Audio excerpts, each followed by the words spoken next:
अब आपके सामने प्रस्तुत है ज्योति काल में ग्रहों की भेद करने की गति। इस श्लोक के माध्यम से यदि हम इसको प्रस्तुत करते हैं तो छायां भूमौ विपर्यस्ते शासंक्वग्री प्रदर्शयित ग्रह स्वदर्पणान्तस्थ संकग्रे संप्रदृश्यते पंचहस्तोच्छ्रिते शंको यथा दिग्भाग संस्थितो ग्रहांतरकलाक्षिप्तो अधोहस्त निखातितो कर्णसूत्रे तथा दध्याच्छायाग्रशंकमूर्धगे छायाकर्ण संयोगी संस्थितस्य प्रदर्शयेत् स्वशंकुमूर्धगौ भूमि ग्रहोतु दृक्तुल्यतामिति। यहाँ पर ग्रह युक्त्याधिकार के श्लोक संख्या 15, 16 और 17 में जैसा स्पष्ट किया गया है कि समतल भूमि पर एक शंकु गाड़ करके उसकी छाया की नाप लेनी चाहिए। शंकु की जिस दिशा में ग्रह हो उसकी विपरीत दिशा में ग्रह की ज्योति कालिक छाया के अग्र में रखे हुए दर्पण से ग्रह को दिखलाना चाहिए। ऐसे दर्पण में ग्रह शंकु की नोक के साथ मिला हुआ दिखाई देता है। यदि यहां पर हम शंकु और दर्पण के बीच का अंतर देखते हैं तो वहां पर ऐसा दिखना चाहिए कि शंकु की नोक दर्पण में ग्रह शंकु की नोक के साथ मिला हुआ दिखाई दे, अर्थात दोनों एक सीध में हो। आगे बताया गया है कि 5 हाथ के ऊंचे 2 शंकुओं को उन दिशाओं में गाड़ें जिनमें ज्योति काल के ग्रह हों। इन शंकुओं का परस्पर यामोत्तर अंतर उतना ही होना चाहिए जितना ग्रहों का अंतर है। इसको दृढ़तापूर्वक खड़ा करने के लिए एक गड्ढे में अच्छी तरह से खोद करके गाड़ देना चाहिए और ग्रह की ज्योति काल छाया की अग्र बिंदु से शंकु की चोटी तक की छाया के कर्ण को बताने वाली एक सीधी रेखा खींचें तथा वहां पर आंख छाया कर्ण के इस सूत्र पर रख करके ग्रह की बिंब के मान की जानकारी तथा उनका एक दृष्टि में होने की जानकारी को प्राप्त करें। ऐसा करने से ग्रह आकाश में शंकु की चोटी के साथ लगा हुआ दिखाई पड़ता है। इससे यह सिद्ध होता है कि हमारे आचार्य ज्योतिष की सूक्ष्म गणना इसलिए करते थे कि इससे ग्रहों का प्रत्यक्ष स्थान वही आए जो वेद से दिखाई देता है, क्योंकि जब तक ग्रहों की गणना बिल्कुल शुद्ध नहीं होगी तब तक हम उनको इस प्रकार से देख नहीं सकते। इससे एक बात और भी स्पष्ट होती है, हमारे आचार्यों को प्रकाश के परावर्तन के नियम का भी ज्ञान था। जैसा कि आप लोग जानते हैं, जब प्रकाश की किरण दर्पण से जब सूर्य की किरण दर्पण से टकराती है तो वह विपरीत दिशा में उसका प्रत्यार्पण होता है, विपरीत दिशा में वह जाती है। इसके माध्यम से यह परावर्तन का नियम कहलाता है। इसी तरह से परावर्तन के नियम के बारे में विज्ञान में अनेक तरह से साक्ष्य प्रस्तुत किए गए हैं, जिसको हमें वहां से देख करके हम उसको जान सकते हैं और उस आधार पर यह बताया जा सकता है कि ग्रह की वास्तविक स्थिति क्या हो सकती है। मित्रों, अब तक हमने ग्रहों की ज्योति और समागम तथा उनकी दिशा के ज्ञान के बारे में जानकारी प्राप्त की। इस प्रकार की ज्योतियों के लक्षण क्या हैं, इसके बारे में अब हम पढ़ने जा रहे हैं। 5 प्रकार की ज्योतियों के लक्षण होते हैं, जैसे कि उल्लेखम तारका स्वर से भेदे भेदे प्रकीर्तितः आरादंसु विमर्दाख्यमसु योगे परस्परम् अंसादूने अपसव्याख्यम युद्ध में कोत्र चेदड़ु समांगमस्याद अधिके भवश्चेद बलाधिकौ।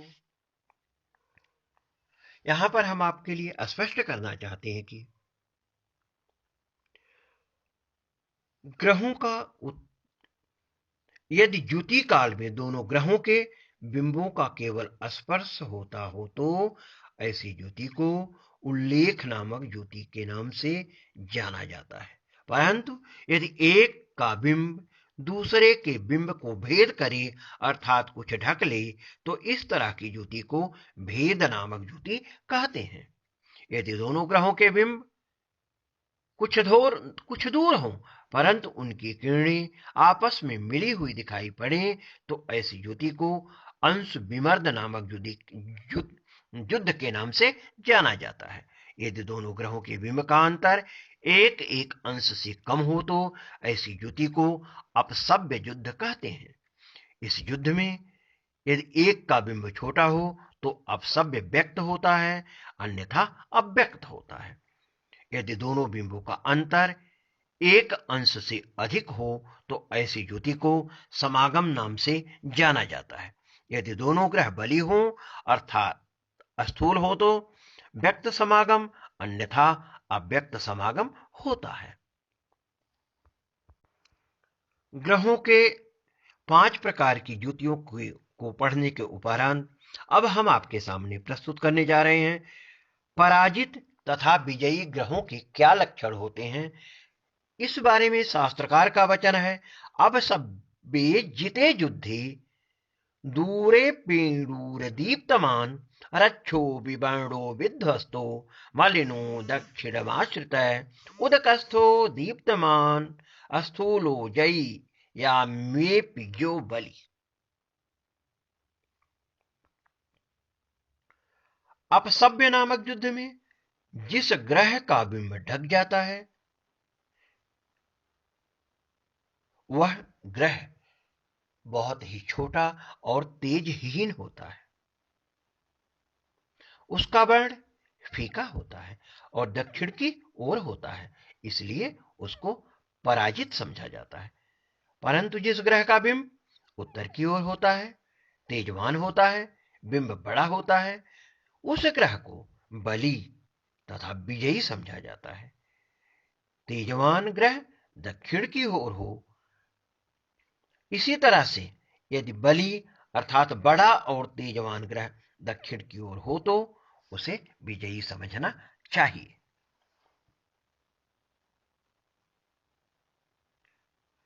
इस विषय को आगे स्पष्ट करते हुए आशान्नावाप्युभौ दीप्तौ भवतस्तौ समागमे स्वल्पोद्वापि विध्वस्तो भवेताम कूट विग्रहे।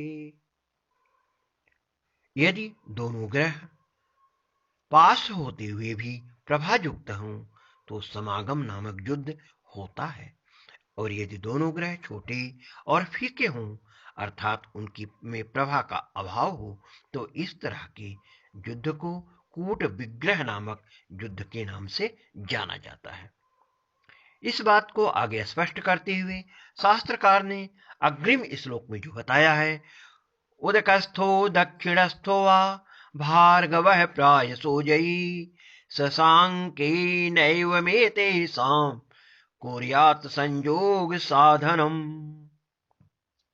यहां पर शुक्र की चर्चा मुख्य रूप से की गई है। शुक्र चाहे उत्तर की ओर रहे या वह दक्षिण की ओर हो, बहुधा वह विजयी ही होता है। शुक्र एक प्रकाशमान ग्रह है, अपने प्रकाश की वजह से वो हमेशा चमकता रहता है और विजय पताका को फहराता रहता है। इसी प्रकार चंद्रमा के साथ 5 तारा ग्रहों की ज्योति का साधन करके हम इस विषय को स्पष्ट रूप से और जान सकते हैं। इस विषय में शास्त्रकार का जो मत है, पंचतारा ग्रहों की लघुतम और परम बिंब मानों की